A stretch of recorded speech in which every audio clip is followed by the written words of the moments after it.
Assalamu alaikum warahmatullah. Welcome to Fakhr STEM Sphere. This is our last lecture on floating point representation. इस problem में हम एक floating point number को देखेंगे जिसको हमने कन्वर्ट करना है IEEE स्टैंडर्ड के अंदर, और आंसर को दोबारा फिर हम इस फ्लोटिंग पॉइंट में कन्वर्ट करना सीखेंगे। तो सबसे पहले हमें क्या चीज रिक्वायर्ड होती है IEEE के अंदर? हमें तीन चीजें चाहिए। नंबर 1 साइन बिट चाहिए, नंबर 2 हमें बायस्ड एक्सपोनेंट चाहिए, एंड नंबर 3 हमें मेंटिसा रिक्वायर्ड होता है। अब हमें पता है सिंगल प्रेसिजन के अंदर वी हैव 32 बिट्स, 4 बाइट्स होते हैं, और जो लेफ्ट मोस्ट बिट होती है MSB वो साइन के लिए होती है। यहाँ पर देखिए नेगेटिव साइन है तो जो MSB बिट हो जाएगी वो 1 हो जाएगी। नेक्स्ट हमारे पास जो 8 बिट्स होती हैं वो होती हैं बायस्ड एक्सपोनेंट की, और जो रिमेनिंग 23 बिट्स होती हैं वो मेंटिसा के लिए होती हैं।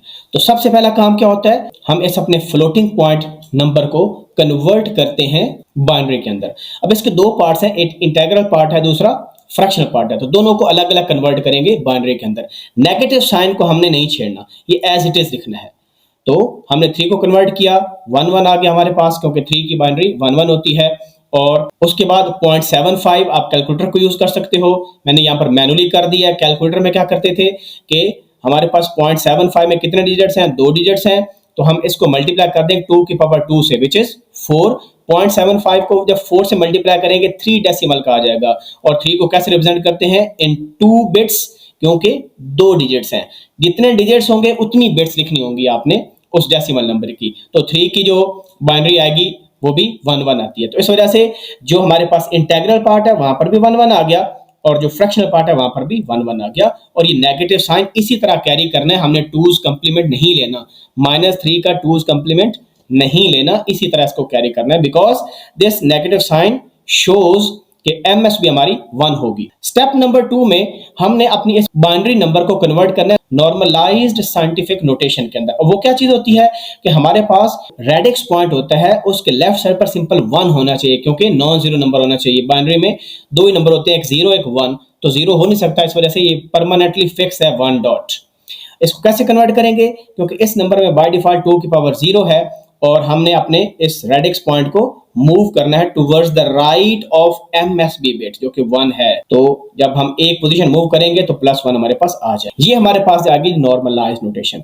इसमें हमारे पास ये नेगेटिव साइन बिट को शो कर रहा है। रेडिक्स पॉइंट के जो राइट वाला पोर्शन है इसको मेंटिसा कहते हैं, और ये हमारा ट्रू एक्सपोनेंट है। अभी हम फाइंड करते हैं बायस्ड एक्सपोनेंट नेक्स्ट स्टेप में। बायस्ड एक्सपोनेंट में क्या होता है, वी नो दैट कि 8 बिट्स यूज होते हैं सिंगल प्रेसिजन के अंदर, और हमारे पास फार्मूला होता है बायस्ड वैल्यू का 2 की पावर k -1 -1। k की वैल्यू 8 है तो हमारे पास 127 फिक्स वैल्यू सिंगल प्रेसिजन के अंदर, और अगर डबल प्रेसिजन हो तो यहाँ पर 8 की जगह 11 आ जाएगा, और वैल्यू आती है 1023। फिर हमारे पास क्या, बायस्ड एक्सपोनेंट का फार्मूला क्या है, true exponent plus biased value, और यहाँ पर हमारे पास एक्सपोनेंट की वैल्यू क्या है, +1।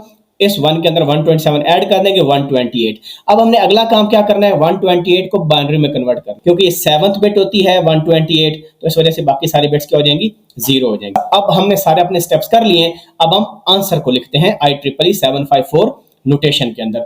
ये हमने फॉर्मेट लिखा, ये जो लास्ट, ये जो MSB आपकी बिट होती है 1 बिट, ये साइन के लिए होती है, ये 1 हो जाएगी। क्यों, because the given number is negative. ये नेगेटिव नंबर हमें गिवन था, इस वजह से हमने साइन बिट को 1 कर दिया। जो अगली 8 बिट्स हैं वो बायस्ड एक्सपोनेंट के लिए, ये हमारा डिफाइंड कर चुके हैं, इसको लिख देंगे।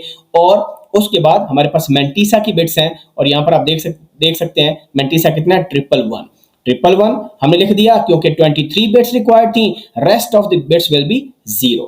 तो ये हमारा आंसर इस फॉर्म में आ गया। और आप इसको किस फॉर्म में लिख सकते हैं, इस फॉर्म में लिख सकते हैं। माइनस किस लिए शो किया, ये साइन बिट थी तो नेगेटिव आएगी, आगे 1 डॉट फिक्स परमानेंटली, ये आपके पास मेंटिसा आ गया, और 2 की पावर 128 ये आपके पास बायस्ड एक्सपोनेंट आ गया।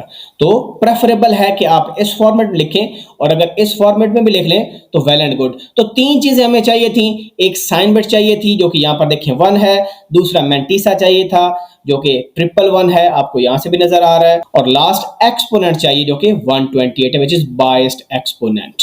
तो अगर ये 3 चीजें आपको गिवन है तो हम दोबारा अपने फ्लोटिंग पॉइंट नंबर को रिट्रीव कर सकते हैं। कैसे रिट्रीव कर सकते हैं, पहले हम इसको स्टैंडर्ड साइंटिफिक फॉर्म में लिखेंगे, जो कि हमने यहां पर लिखा हुआ है। तो हमारे पास ये जो मैंने यहां पर रिजल्ट लिखा हुआ है, तो ये साइन बिट है, 1 डॉट फिक्स है, ये मैंटिसा है, 2 की पावर बायस्ड एक्सपोनेंट। तो सबसे पहले हमने ट्रू एक्सपोनेंट निकालना है। 128 में से 127 को हम माइनस कर देंगे क्योंकि सिंगल प्रीसी है, तो हमारे पास ट्रू एक्सपोनेंट वैल्यू क्या आ गई, +1 आ गई। ये आ गया क्योंकि मैंने बताया था जिस तरह 10 से मल्टीप्लाई करते हैं किसी डेसिमल नंबर को और फ्लोटिंग पॉइंट हमारा 10 की पावर पॉजिटिव हो तो राइट साइड मूव करता है, तो बाइनरी में एग्जैक्टली 2 की पावर भी इसी तरह ट्रीट होती है, क्योंकि +1 है तो हमारा ये जो डॉट है एक पॉइंट राइट साइड पर मूव कर जाएगा, तो हमारे पास आ जाएगा -11.11। और उसके बाद हमें पता है ये 113 की बाइनरी है और इसको कन्वर्ट करने के लिए ये पोजीशन 2 की पावर -1 होती है, 2 की पावर -2 होती है, तो सिंपली दोनों को ऐड करें, वी विल गेट 0.75। यहां पर हमने अपनी IEEE स्टैंडर्ड फॉर्मेट को कन्वर्ट कर लिया